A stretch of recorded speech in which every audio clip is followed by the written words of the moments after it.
বন্ধুরা এই যে দেখেন আবার পেঁপে পাকছে, পেঁপে ছিঁড়তে আসছি।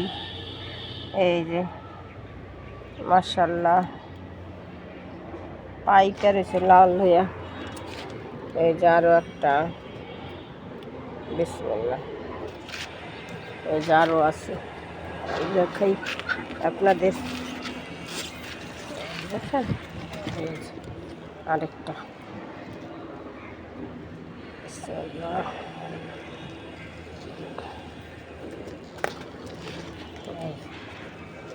কি পাকছে, এই যে এটাও পাকছে, আর দুদিন পরে নেই। আরও আছে, অনেক আছে, আবার আরেক গাছে আছে, এটাও পাকছে, ওটা নিব না, থাক। ভালো থাকবেন সবাই, আল্লাহ হাফেজ।